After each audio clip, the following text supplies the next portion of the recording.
Electronics రంగంలో గత 20 సంవత్సరాలుగా నూజివీడులో ప్రభంజనం సృష్టిస్తున్నది శ్రీవత్స ఎలక్ట్రానిక్స్ నూజివీడు. మా వద్ద ఏసీలు, ఎల్ఈడి టీవీలు, ఫ్రిడ్జ్లు, వాషింగ్ మిషన్లు, కూలర్లు, మిక్సీలు, గ్రైండర్లు, ఫ్యాన్లు మొదలగు అన్ని రకాల మీ ఇంటికి కావలసిన ఎలక్ట్రానిక్స్ ఐటమ్స్ విజయవాడ మరియు ఆన్లైన్ ధరల కన్నా అతి తక్కువ రేట్లలో లభించును. Airtel DTH, Airtel Jio, air fiber net authorised dealer. అన్ని కంపెనీల టీవీలకు, ఏసీలకు రిమోట్లు లభించును. సులభ వాయిదాల పద్ధతిలో ఈఎంఐ సౌకర్యం కలదు. విచ్చేయండి శ్రీవత్స ఎలక్ట్రానిక్స్, పొట్టి శ్రీరాములు బొమ్మ సెంటర్, మెయిన్ రోడ్, నూజివీడు.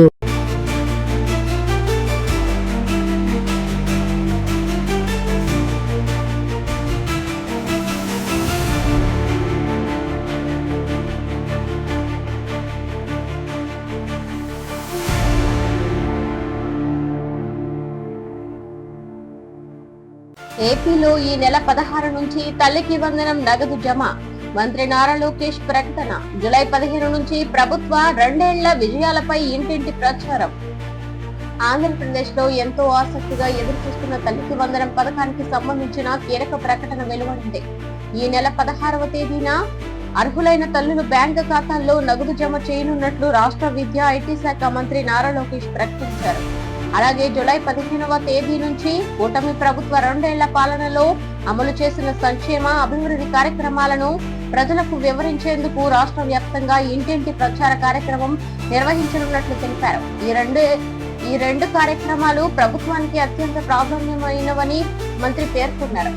అమరావతిలో జరిగిన పార్టీ సమావేశంలో మంత్రి లోకేష్ మాట్లాడుతూ ప్రజలకు ఇచ్చిన హామీలను ఒక్కటొక్కటిగా అమలు చేస్తున్నామని చెప్పారు. ఎన్నికల సమయంలో ప్రకటించిన సంక్షేమ కార్యక్రమాలను సమయానికి అమలు చేయడమే ప్రభుత్వ లక్ష్యమని ఆయన తెలిపారు. ప్రజల విశ్వాసాన్ని నిలబెట్టుకునే విధంగా ప్రతి పథకాన్ని పారదర్శకంగా అమలు చేస్తున్నామని వివరించారు. తల్లికి వందనం పథకం ద్వారా విద్యార్థుల విద్యాభ్యాసానికి ఆర్థిక సహాయం అందించడమే ప్రభుత్వ ప్రధాన ఉద్దేశమని మంత్రి చెప్పారు. పిల్లల చదువుకు ఎలాంటి ఆర్థిక ఇబ్బందులు ఎదురవ్వకుండా ప్రతి కుటుంబానికి ప్రభుత్వం అండగా నిలుస్తోందని ఆయన తెలిపారు. ఈ పథకం ద్వారా విద్యకు మరింత ప్రోత్సాహకం లభిస్తోందని ప్రభుత్వం ఆశాభావం వ్యక్తం చేస్తోంది. జూలై 16వ తేదీన ప్రారంభమయ్యే నిధుల జమ ప్రక్రియను పూర్తిగా డిజిటల్ విధానంలో నిర్వహించనున్నట్లు అధికారులు తెలిపారు. అర్హులైన తల్లుల బ్యాంకు ఖాతాల్లో నేరుగా నగదు జమ చేయడం ద్వారా పారదర్శకతను మరింత పెంచుతున్నామని చెప్పారు. మధ్యవర్తుల ప్రమేయం లేకుండా లబ్ధిదారులకు నేరుగా ప్రయోజనం అందేలా ప్రభుత్వం ప్రత్యేక చర్యలు తీసుకుంటుందన్నారు. పథకం అమలుకు సంబంధించిన అన్ని జిల్లాల అధికారులకు ఇప్పటికే మార్గదర్శకాలు పంపించినట్లు సమాచారం. అర్హుల జాబితాలను పూర్తిగా పరిశీలించి ఎలాంటి పొరపాట్లు లేకుండా నిధుల జమ ప్రక్రియ నిర్వహించాలని ప్రభుత్వం ఆదేశించింది. ప్రతి లబ్ధిదారుడికి నిర్ణీత సమయంలో సాయం అందేలా ప్రత్యేక పర్యవేక్షణ కొనసాగుతోంది. మంత్రి లోకేష్ మాట్లాడుతూ విద్యార్థుల భవిష్యత్తును దృష్టిలో పెట్టుకుని ప్రభుత్వం అనేక నిర్ణయాలు తీసుకుంటోందన్నారు. ప్రభుత్వ పాఠశాలల్లో మౌలిక సదుపాయాల అభివృద్ధి, ఆధునిక తరగతి గదులు, డిజిటల్ బోధన, నాణ్యమైన విద్య, విద్యార్థులకు అవసరమైన సౌకర్యాల కల్పన వంటి కార్యక్రమాలు కొనసాగుతున్నాయని తెలిపారు.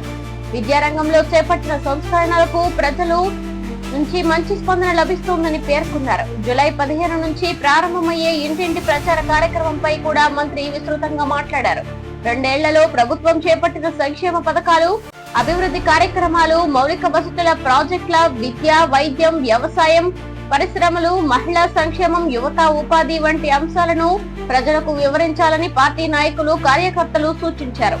ప్రభుత్వం చేసిన పనులను ప్రజల ముందుకు తీసుకువెళ్లడం ప్రతి కార్యకర్త బాధ్యత అని మంత్రి అన్నారు.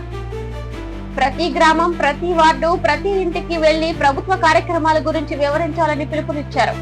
ప్రజల అభిప్రాయాలను కూడా తెలుసుకుని ప్రభుత్వానికి చేరవేయాలని సూచించారు. ఇంటింటి ప్రచారం కేవలం ప్రభుత్వ విజయాలను చెప్పడానికే కాకుండా ప్రజల సమస్యలను తీసుకోవాలనే కార్యక్రమంగా కొనసాగుతోందని మంత్రి తెలిపారు. ప్రజలు ఎదుర్కొంటున్న ఇబ్బందులు, స్థానిక అవసరాలు, అభివృద్ధికి సంబంధించిన సూచనలను నమోదు చేసి సంబంధిత శాఖలకు అందించాలని సూచించారు. ప్రజలతో నేరుగా మాట్లాడడం ద్వారా పరిపాలన మరింత మెరుగుపడుతుందని ఆయన చెప్పారు. తల్లికి వందనం పథకం అమలులో ఎలాంటి ఆలస్యం జరగకుండా అధికారులు ఇప్పటికే అన్ని ఏర్పాట్లు పూర్తి చేస్తున్నట్లు సమాచారం. బ్యాంకు ఖాతాల ధృవీకరణ, అర్హుల వివరాల పరిశీలన, సాంకేతిక వ్యవస్థల పరీక్ష వంటి పనులు పూర్తయ్యాయని అధికారులు తెలిపారు. నిధుల జమ ప్రక్రియను నిరంతరం పర్యవేక్షించేందుకు ప్రత్యేక బృందాలను కూడా ఏర్పాటు చేశారు. మంత్రి లోకేష్ మాట్లాడుతూ ప్రభుత్వం ప్రజలకు ఇచ్చిన ప్రతి హామీని అమలు చేసే దిశగా ముందుకు సాగుతుందన్నారు. సంక్షేమం, అభివృద్ధి రెండింటినీ సమానంగా ప్రాధాన్యం ఇస్తూ రాష్ట్రాన్ని అన్ని రంగాల్లో ముందుకు తీసుకువెళ్లేందుకు ప్రభుత్వం కృషి చేస్తోందని తెలిపారు. రాష్ట్రంలో విద్యార్థుల సంఖ్య పెరగడం, ప్రభుత్వ పాఠశాలలపై ప్రజల్లో విశ్వాసం పెరగడం ఆనందకర విషయమని మంత్రి పేర్కొన్నారు. విద్యలో నాణ్యత పెంచడం ద్వారా రాష్ట్ర భవిష్యత్తును మరింత బలపరచాలని ప్రభుత్వం లక్ష్యంగా పెట్టుకుందని చెప్పారు. ప్రతి విద్యార్థి ఉన్నత స్థాయికి చేరుకునేలా ప్రభుత్వం అవసరమైన సహాయాన్ని అందిస్తుందని తెలిపారు. ప్రజలకు ప్రభుత్వ పథకాలపై పూర్తి అవగాహన కల్పించడం కూడా చాలా ముఖ్యమని మంత్రి అన్నారు. చాలా మంది అర్హులైన వారు సమాచారం లేక కొన్ని పథకాల ప్రయోజనాలు పొందలేకపోతున్నారని, అలాంటి పరిస్థితి రాకుండా ఇంటింటి ప్రచారం ఉపయోగపడుతుందని వివరించారు. గ్రామ స్థాయి నుంచి రాష్ట్ర స్థాయి వరకు అన్ని నాయకులు, కార్యకర్తలు ఈ ప్రచార కార్యక్రమంలో పాల్గొనాలని మంత్రి పిలుపునిచ్చారు. ప్రభుత్వం చేపట్టిన ప్రతి కార్యక్రమాన్ని సరళమైన భాషలో ప్రజలకు వివరించాలని, ప్రజలతో మర్యాదగా వ్యవహరించాలని సూచించారు. ప్రభుత్వం అమలు చేస్తున్న సంక్షేమ పథకాలతో పాటు అభివృద్ధి కార్యక్రమాలను కూడా ప్రజలకు వివరించాలని మంత్రి చెప్పారు. రహదారులు, విద్య, వైద్యం, తాగునీరు, వ్యవసాయం, పరిశ్రమలు, పెట్టుబడులు, యువతకు ఉద్యోగ అవకాశాల వంటి అంశాలను ప్రజలకు తెలియజేయాలని పేర్కొన్నారు. 2 ఏళ్ల పాలనలో ప్రభుత్వం సాధించిన విజయాలను ప్రజల ముందుంచడంతో పాటు భవిష్యత్ లక్ష్యాలను కూడా వివరించనున్నట్లు మంత్రి చెప్పారు.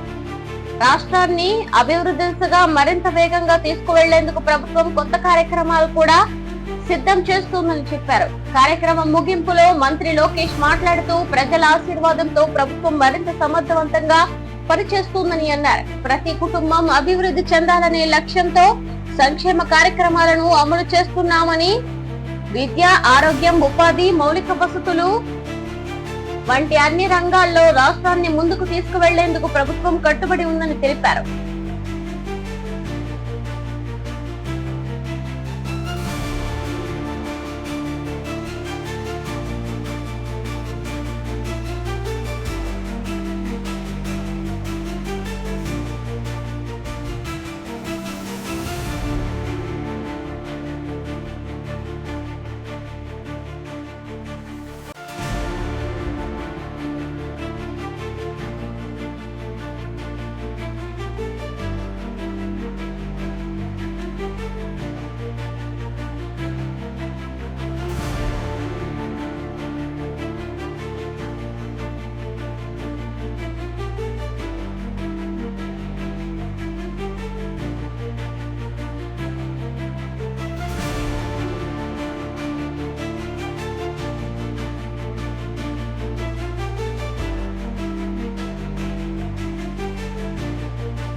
ప్రముఖ మెసేజింగ్ యాప్ కు కేంద్రం షాక్.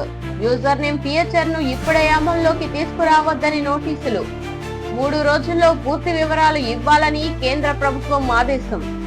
దేశంలో అత్యధిక మంది ఉపయోగిస్తున్న ప్రముఖ మెసేజింగ్ యాప్ వాట్సాప్ కు కేంద్ర ప్రభుత్వం కీలక నోటీసులు జారీ చేసింది. వినియోగదారులు తమ మొబైల్ నంబర్ కు బదులుగా ప్రత్యేక యూజర్ నేమ్ ద్వారా ఇతరులతో కనెక్ట్ అయ్యే కొత్త ఫీచర్ ను ప్రస్తుతం అమల్లోకి తీసుకురావద్దని కేంద్రం ఆదేశించింది. ఈ ఫీచర్ పై పూర్తి స్థాయి సంప్రదింపులు పూర్తయ్యే వరకు దీనిని ప్రారంభించకూడదని ప్రభుత్వం స్పష్టం చేసింది. అలాగే ఈ కొత్త ఫీచర్ ఎలా పనిచేస్తోంది, భద్రతా ఏర్పాట్లు ఏమిటి, వినియోగదారుల రక్షణకు ఎలాంటి చర్యలు తీసుకుంటున్నారనే అంశాలపై 3 రోజుల్లో పూర్తి వివరాలు ఇవ్వాలని కంపెనీ కోరింది. కేంద్ర ఎలక్ట్రానిక్స్ మరియు సమాచార శాఖ ఈ నిర్ణయం తీసుకోవడానికి ప్రధాన కారణంగా ఆన్లైన్ మోసాలు, తప్పుడు పేర్లతో మోసం చేసే అవకాశాలు, నకిలీ ఖాతాల ప్రమాదం వంటి అంశాలను ప్రస్తావించింది. మొబైల్ నంబర్ కనిపించకుండా కేవలం యూజర్ నేమ్ ఆధారంగా సంభాషణలు జరిగితే కొందరు దానిని దుర్వినియోగం చేసే అవకాశం ఉందని ప్రభుత్వం భావిస్తుంది. ప్రస్తుతం వాట్సాప్ లో ఒకరికి సందేశం పంపాలంటే సాధారణంగా మొబైల్ నంబర్ అవసరం. అయితే కొత్త ఫీచర్ ద్వారా యూజర్ నేమ్ ఉంటే సరిపోతుంది. దీనివల్ల వ్యక్తిగత మొబైల్ నంబర్ ను పంచుకోవాల్సిన అవసరం తగ్గుతుందని కంపెనీ చెబుతోంది. కానీ అదే సమయంలో తప్పుడు గుర్తింపుతో మోసాలు జరిగే అవకాశం ఉందనే ఆందోళనను కేంద్రం వ్యక్తం చేసింది. ఇటీవలి దేశంలో సైబర్ మోసాలు, డిజిటల్ అరెస్టులు పేరుతో మోసాలు, ఫిషింగ్ సందేశాలు, నకిలీ అధికారుల పేర్లతో ప్రజలను మభ్యపెట్టే ఘటనలు పెరుగుతున్నాయి. ఈ పరిస్థితుల్లో కొత్త యూజర్ నేమ్ విధానం అమల్లోకి వస్తే అలాంటి మోసాలు మరింత పెరిగే ప్రమాదం ఉందని ప్రభుత్వం అభిప్రాయపడుతుంది. అందుకే ముందుగా పూర్తి వివరణ ఇవ్వాలని నోటీసుల్లో పేర్కొంది.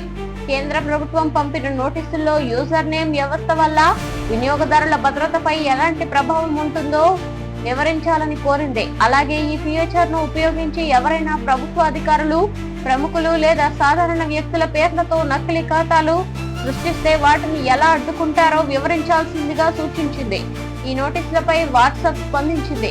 యూజర్ నేమ్ ఫీచర్ ఇంకా పూర్తిగా అమల్లోకి రాలేదని, దశల వారీగా మాత్రమే తీసుకురావాలనే ప్రణాళికతో ఉన్నారని తెలిపింది.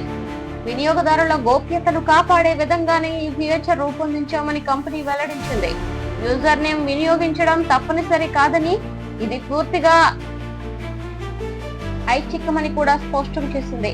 వాట్సాప్ ప్రకారం ఈ ఫీచర్ ద్వారా ఎవరికైనా యూజర్ నేమ్ కనిపిస్తుందని కాదు, అలాగే సాధారణ సెర్చ్ ద్వారా అందరి యూజర్ నేమ్లు కనిపించే విధంగా ఉందని కంపెనీ పేర్కొంది. ప్రసిద్ధ వ్యక్తుల పేర్లను రక్షించేందుకు ప్రత్యేక భద్రతా విధానాలు కూడా ఉంటాయని వివరించింది. అయితే కేంద్ర ప్రభుత్వం మాత్రం ఈ హామీలతో మాత్రమే సరిపెట్టుకోలేమని భావిస్తోంది. సాంకేతికంగా ఈ ఫీచర్ వల్ల వచ్చే అన్ని ప్రభావాలను పూర్తిగా అధ్యయనం చేసిన తరువాతే తుది నిర్ణయం తీసుకుంటామని తెలిపింది. వినియోగదారుల భద్రతకు ప్రభుత్వం అత్యంత ప్రాధాన్యం ఇస్తోందని అధికారులు పేర్కొన్నారు. సైబర్ భద్రతా నిపుణులు కూడా ఈ అంశాలపై భిన్నాభిప్రాయాలు వ్యక్తం చేస్తున్నారు. కొందరి అభిప్రాయం ప్రకారం యూజర్ నేమ్ వల్ల వ్యక్తిగత మొబైల్ నంబర్ దాచుకునే అవకాశం ఉండడంతో గోప్యత పెరుగుతుంది. మరోవైపు తప్పుడు పేర్లతో మోసాలు జరిగే అవకాశం కూడా పూర్తిగా లేకపోదని వారు అంటున్నారు. అందుకే బలమైన భద్రతా వ్యవస్థ అవసరమని సూచిస్తున్నారు. భారత ప్రపంచంలో వాట్సాప్ ను అత్యధికంగా ఉపయోగించే దేశాల్లో ఒకటి. కోట్లాది మంది ప్రతిరోజు ఈ యాప్ ద్వారా వ్యక్తిగత, వ్యాపార, విద్య, అధికారిక సమాచారాన్ని పంచుకుంటారు. అందువల్ల కొత్త ఫీచర్స్ అమలుపై ప్రభుత్వం మరింత జాగ్రత్తగా వ్యవహరిస్తోందని అధికారులు తెలిపారు. కేంద్ర ప్రభుత్వం 3 రోజుల్లో వివరణ ఇవ్వాలని కోరిన నేపథ్యంలో కంపెనీ పూర్తి నివేదిక సమర్పించనుంది. ఆ నివేదికను పరిశీలించిన తరువాత తదుపరి చర్యలపై నిర్ణయం తీసుకునే అవకాశం ఉంది. అప్పటి వరకు యూజర్ నేమ్ ఫీచర్ ను భారతదేశంలో అమల్లోకి తీసుకురావద్దని ప్రభుత్వం స్పష్టం చేసింది. ఈ పరిణామం దేశంలో డిజిటల్ సేవలు, వినియోగదారుల గోప్యత, సైబర్ భద్రత, ఆన్లైన్ మోసాల నియంత్రణ వంటి అంశాలపై మరోసారి విస్తృత చర్చకు దారితీసింది. వినియోగదారుల ప్రయోజనాలు, భద్రత రెండింటినీ సమతుల్యం చేసే విధంగా నిర్ణయం తీసుకోవాలని నిపుణులు సూచించారు.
జన్మతః పౌరసత్వంపై ట్రంప్ స్పందన.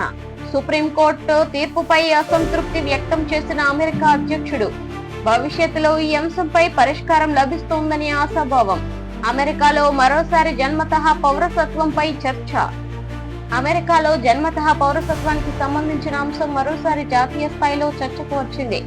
ఇటీవలి అమెరికా సుప్రీంకోర్టు జన్మతః పౌరసత్వాన్ని పరిమితం చేసే కార్యనిర్వాహక ఉత్తర్వులపై కీలక తీర్పు వెలువరించిన నేపథ్యంలో అమెరికా అధ్యక్షుడు ట్రంప్ స్పందించారు. సుప్రీంకోర్టు తీసుకున్న నిర్ణయంపై ఆయన అసంతృప్తి వ్యక్తం చేశారు. అయితే ఈ అంశంపై భవిష్యత్తులో తగిన పరిష్కారం లభిస్తుందని ఆశాభావం వ్యక్తం చేశారు. దీంతో అమెరికా రాజకీయాల్లో ఈ అంశం మరోసారి ప్రధాన చర్చగా మారింది. సుప్రీంకోర్టు ఇటీవల ఇచ్చిన తీర్పులో అమెరికా రాజ్యాంగంలోని 14వ సవరణకు ప్రాధాన్యం ఇచ్చింది. అమెరికాలో జన్మించిన పిల్లలకు పౌరసత్వం కల్పించే నిబంధన చాలా కాలంగా అమల్లో ఉందని కోర్టు పేర్కొంది. ఈ రాజ్యాంగం హక్కును కార్యనిర్వాహక ఉత్తర్వుల ద్వారా మార్చడం సాధ్యం కాదని న్యాయమూర్తులు స్పష్టం చేశారు.